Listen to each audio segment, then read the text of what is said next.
Bonjour à tous et bienvenue sur Usitility. Aujourd'hui, nous allons voir comment jouer à Infinite Borders sur PC en utilisant le tout nouveau BlueStacks 5, qui est conçu pour une vitesse fulgurante et une action de haute intensité.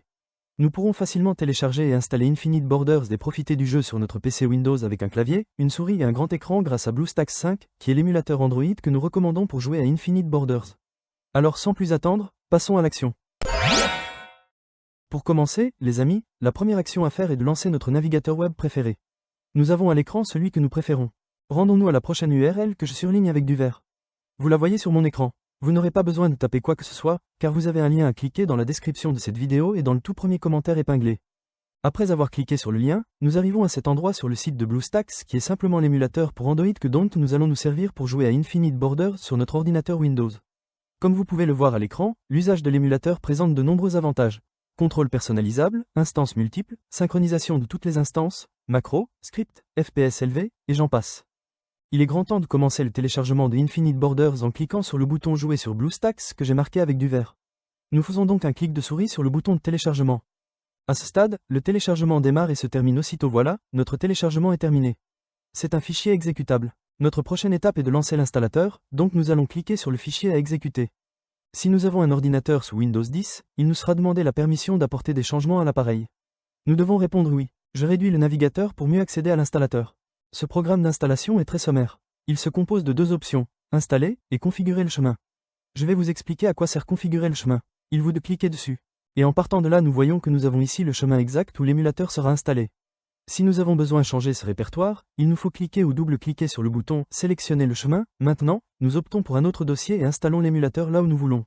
Je garde le répertoire par défaut. Je clique sur « Retour ». Par conséquent, je clique ou double-clique sur « Installer ». Ça y est, ça démarre. L'installation a commencé et elle va effectuer le téléchargement de ces mégas qui sont affichés à l'écran. Lorsque vous le téléchargerez, il peut y avoir plus ou moins de MOS. La vitesse pour le téléchargement peut être plus ou moins prompte, en fonction de l'Internet et de la rapidité des serveurs de notre émulateur. J'ai de la chance, là, cela va très vite. Le téléchargement est terminé et on passe maintenant à la phase d'installation. Avec BlueStacks 5, vous pouvez même réduire l'utilisation de la RAM en un seul clic.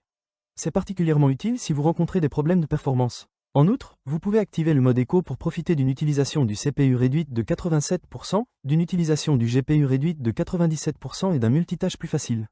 Comme vous pouvez le constater, BlueStacks 5 est conçu pour offrir stabilité et performance lors de longues sessions de jeu. L'installation est déjà terminée pour moi. À présent, notre émulateur a été lancé de lui-même. Comme vous pouvez le noter, dans le bas de l'écran, on peut voir une barre de progression qui va se comporter comme une jauge qui se remplit et quand elle arrive à la fin, notre émulateur démarrera pour la toute première fois. En réalité, notre émulateur s'est déjà lancé, le voilà pour la première fois. Avant même d'aller plus loin, comme vous pouvez le voir, il a créé deux icônes juste ici sur le bureau de l'ordinateur.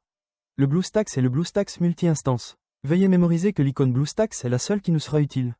Chaque fois que nous devrons exécuter Infinite Borders sur notre PC portable ou de bureau, nous ferons un double-clic sur cette icône et cela déclenchera l'émulateur. L'icône BlueStacks multi-instance vous permet de lancer plusieurs instances d'émulateur. Et avec le nouveau gestionnaire multi-instance amélioré de BlueStacks 5 en mode écho, les joueurs peuvent exécuter plus d'instances de jeu plus rapidement et avec moins de lag. Sans plus tarder, passons à l'étape suivante, qui est indispensable, à savoir l'accès au Google Play Store anciennement Android Market. Pour cela, nous irons ici, System App, puis nous double-cliquons.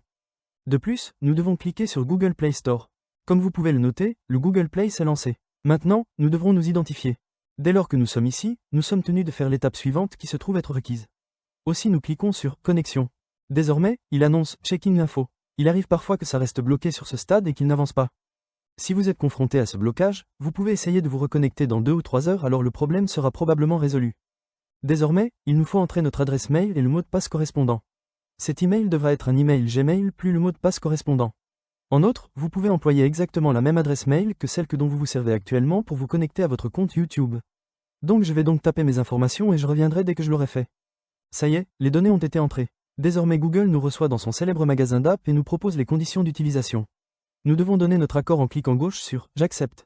Après, il nous invite à sauvegarder sur le cloud. Vous pouvez laisser la case cochée et cela créera une copie des données de cet appareil MULE sur le cloud de Google. En ce qui me concerne, je ne vais pas la cocher, vous pouvez faire ce que vous voulez. On double-clique sur « J'accepte ». Google Play Store anciennement appelé Android Market est lancé par défaut et sans intervention de notre part. Pour installer ce jeu ou une toute autre application Android, nous devons faire un tour sur le bureau de notre émulateur en cliquant gauche sur l'icône mise en évidence en vert. Maintenant que nous sommes sur le bureau de l'émulateur, nous découvrons que nous avons ici ce bouton Installer le jeu. Nous cliquons ou double-cliquons sur ce bouton. À l'écran, nous avons trouvé le jeu. Donc cliquons ici même sur le bouton Installer, que je surligne maintenant avec du vert. Alors l'installation va démarrer. Maintenant, notre émulateur Android va récupérer l'application de jeu et installer le jeu. Cela peut sembler interminable ou être terriblement rapide. Tout dépendra de la qualité de notre connexion Internet. L'installation s'est achevée avec succès. Tout de suite, retournons sur le bureau de l'émulateur en cliquant ou double-cliquant sur ce bouton que je colorie avec du vert, afin de démarrer Infinite Borders pour la toute première fois. Nous voici maintenant sur le bureau de notre émulateur Android, et nous allons cliquer ou double-cliquer sur cette nouvelle icône de l'application Infinite Borders qui a été générée. Ce jeu est lancé pour la première fois. C'est cool, je peux cliquer où je veux sur mon écran et aussi utiliser le clavier. Je vous montre le volume de l'émulateur. C'est ici même. Nous avons l'icône d'augmentation du volume et l'icône d'un volume plus faible. De cette manière, nous ne dépendons pas du volume avec les outils Windows pour augmenter ou baisser le son de notre émulateur Android.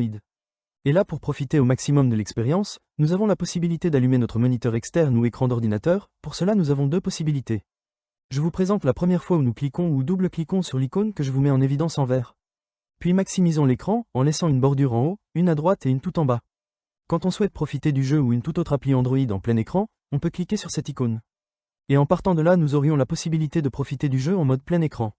En revanche, pour repartir du mode plein écran, il suffit d'appuyer sur la touche F11. Alors nous serions de retour en mode écran habituel. Laissez-moi maintenant vous expliquer le mapping du clavier qui est très utile à comprendre.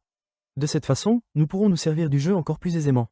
La première chose à réaliser est de double-cliquer sur l'icône de clavier. Et ici, vous pourrez effectuer les réglages nécessaires. En ce qui me concerne, je laisse la configuration par défaut. Néanmoins, si vous éprouvez le besoin de la changer, vous pouvez le faire sans aucun problème. Comme vous pouvez le remarquer, l'émulateur est complètement dans notre langue. Pourtant, il est possible que quelquefois que l'émulateur soit lancé dans une toute autre langue, comme par exemple en allemand. À cette étape, pour le charger dans la bonne langue, nous venons ici sur la célèbre roue dentée. Puis ici, dans Autres paramètres, nous cliquons ou double-cliquons sur le menu déroulant « Langue ». Nous pouvons sélectionner la langue que nous voulons, français, anglais, mandarin, etc. Une fois la langue sélectionnée, nous sauvegardons, notre émulateur reboot ainsi notre jeu. La prochaine fois que nous le démarrerons, sera de la même façon dans la langue de notre choix. À partir de maintenant, il y a un aspect supplémentaire que nous devons prendre en compte, et c'est que nous recevrons un email disant qu'un nouvel appareil a été connecté à notre compte Google. Cet email sert à vérifier si nous avons établi la connexion de l'appareil. Effectivement, c'est bien le cas, pas la peine de stresser, car oui, l'émulateur simule un appareil Android. Et pour découvrir quel appareil est accent aigu MULE accent aigu, retournons ici, à la célèbre roue dentée et cliquons une ou deux fois dessus. Rendons-nous juste ici à l'option « Modèle ». Et ici nous voyons que l'émulateur Android émule un smartphone Samsung. Par conséquent, nous recevrons un courrier électronique indiquant qu'un nouvel appareil Samsung est connecté à notre compte Google. C'est terminé pour cette vidéo tutoriel les amis. Je souhaite de tout cœur qu'il vous ait plu, et surtout qu'il vous aura été précieux. Si oui, donnez-lui un bon like, abonnez-vous, et si vous avez des commentaires, des questions à me poser ou des suggestions à faire, laissez-les dans la boîte de commentaires ci-dessous. Cliquez ou double-cliquez sur l'une des vidéos qui s'affichent à l'écran et on se retrouve dans les prochaines vidéos. A plus.